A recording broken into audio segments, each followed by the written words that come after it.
Саламатсыздар, урматтуу депутаттар, урматтуу чакыргандар. Менде мындай суроо да, урматтуу министр. Гепатит оорусу акыркы жылдары жылдан жылга көбөйүп атат.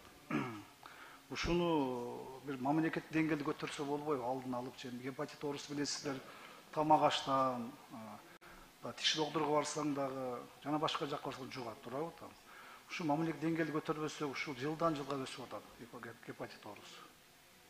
Эмне деп айта аласыз? Сүйүнбек Абдуллаевич, абдан жакшы суроо болду. Эми үчүн дегенде мораторий коюп коюптур да, бизди текшергенге болбойт экен. Мисалы алсак, стоматологдорду биз текшере албайт экенбиз.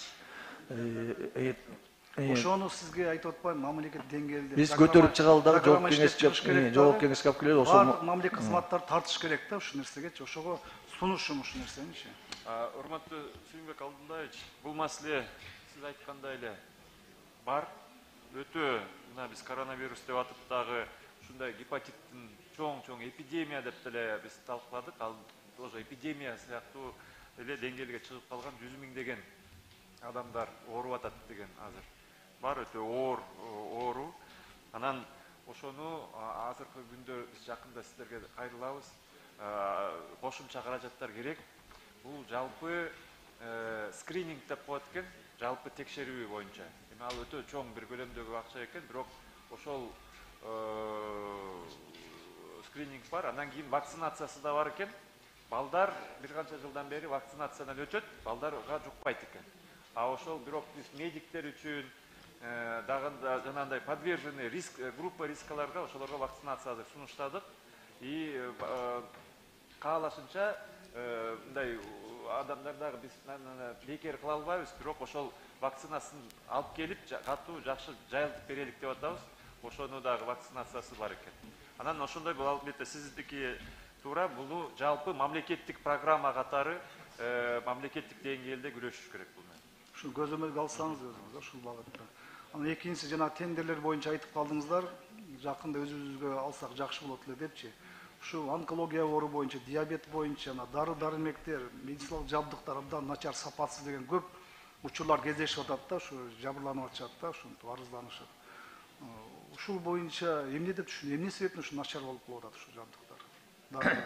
Сүйүнбек Абдуллаевич, азыркы кезде күнөөлүү эмне чара колдонду? Ушундай фактыларды аныктап таптыңызбы? Сүйүнбек Абдуллаевич, азыркы эми жумаларда биз сизге законду алып келебиз, ошону колдоп берсеңиздер, биз тендерсиз эле жанакы керектүү дарыларды сатып алат элек. Эми үчүн алар кымбат болгондон, анан кийин тиги прибыль жок болгондон фармацевтический компанияларга алып келбей атышат. Бирок эми ошол тендерге кирген комиссиялар дагы эле кирип, дагы эле ошондой болбосун. Ошон үчүн сапатын караңыздар, комиссиянын сапаты макулбу?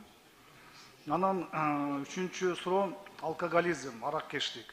Бул оору да. Оору. Кандай ушуга чара көрсө болот? Мисалы, арак ичип алышы күнүгө канчалаган семья үй бүлө бузулуп атат. Канча оор кылмыштар болуп атат. Канча арак ичип алып, жол кырсыгына учурап атышат. Ушуну кандай алдын алуу чараларын көрсө болот ушу араккештик боюнча? Бизде ар кандай пикирлер болуп атат, алкоголизм азайып атабы, көбөйүп атабы деп, бирок бул көйгөй бар. Бул албетте оору.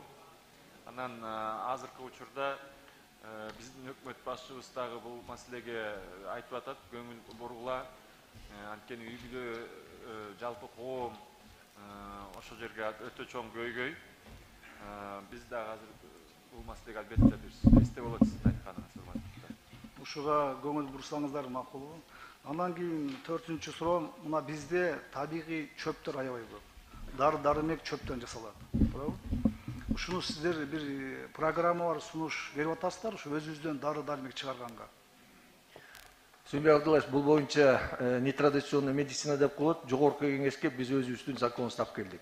Сиздер колдоп берсеңиздер, биз аларды кыла баштайбыз. Ошол каралып атат, азыркы кезде комитетте каралып атат. Рахмат, ишиңизге ийгилик.